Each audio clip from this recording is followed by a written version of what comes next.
everybody, Logan Jr. Chef here, and today we're going to be talking about olive oil. Now, I have some amazing olive oil from, guess where? Texas.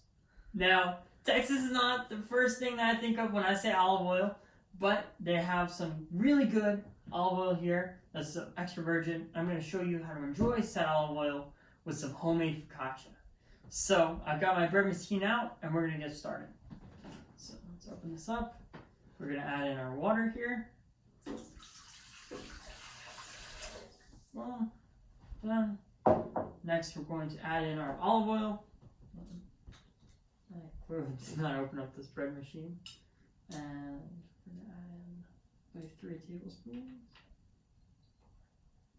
And when you're pouring the olive oil, you can look for just this great pour, really beautiful color, and really nice, smooth texture too. Just see how it's just pouring out like, liquid gold. Not really what I think of. Texas, I think of gunslingers, and I think of, cattle, beef, barbecue brisket.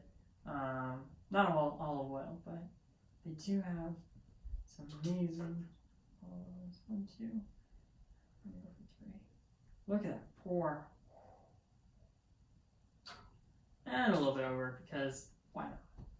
So, put back down our olive oil. Next, we're going to add in some just herb seasoning. This happens to be an herb de Provence blend that I have that I really like. So I'm just going to add that in. Next goes our salt.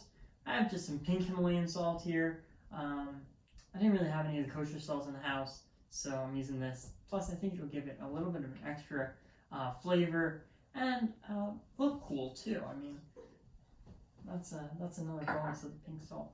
Now, we're going to get to our flour here, and we're going to start measuring it out. Now, this is going to be, let's see if I can work this. One a little bit.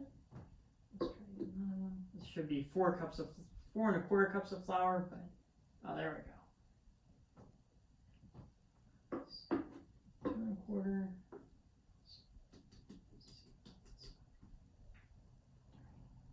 And finally, for 4 here. Did a number on my flour today. There we go. 4. And finally, we have our yeast. This is what's going to make it rise and also give it that flavor too. So now, we're going to close up our bread machine, press start, and now we wait. So I'll catch you back once this is a dough, and we'll start from there. Alright guys, so we're back. Our dough is done, and so we're going to take it out, and here it is. Wow, look at that. If only you were here to smell it. So we're going to pull it out.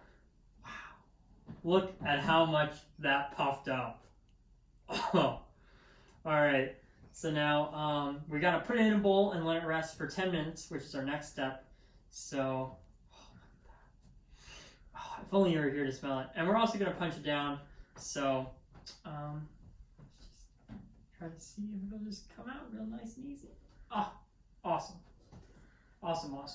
So now we're just going to let that deflate and rest for 10 minutes, and then we'll continue on from there. Alright, so it's been 10 minutes. And our focaccia dough is done resting. So I'm just going to take it out of the bowl. Give it one smell. Oh, it smells great. And just going to toss it around a little bit. Hear that hollowness. Sounds amazing. And then I'm just going to kind of pat it down. Roll it out a little bit. I'm going for a very rustic style loaf here. So I'm not being very precise or, really caring too much about how it comes out. Because I want it to be a very, Texas style, rustic loaf, out on the range. I'm a cowboy. I'm gonna have this focaccia, which is like Italian bread. Anyway, don't ask me how that makes sense. Just kind of roll with me here. Gonna give it a little bit more of a spread out. And on the pan, I have some of the olive oil, the Texana olive oil, and some just cornmeal. And next, I'm gonna give it a little bit of sprinkle. I just have a little bit of seasoning, and gonna poke some holes in it. Pretty sure that's how you do it. I don't know. Just kind of going for it, making it, it smells amazing. So I can't really go wrong. So, I'm gonna sprinkle this on. Oh, look at that. Wow. Now, in this, I have some more of the herbes de Provence, the Himalayan pink salt, and just a little bit of pepper.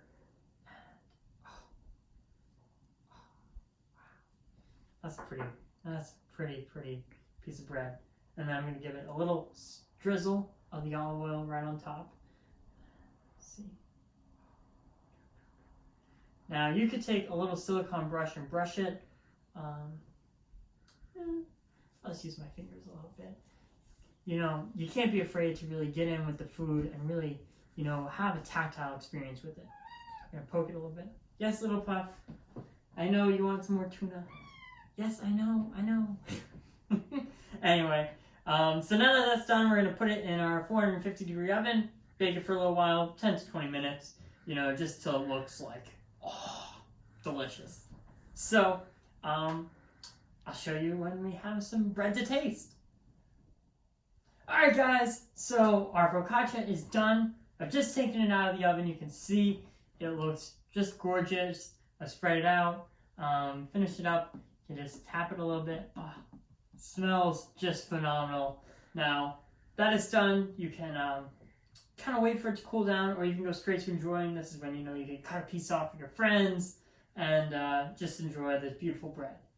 And you know, come back later for how to do an olive oil tasting where we're going to use this bread.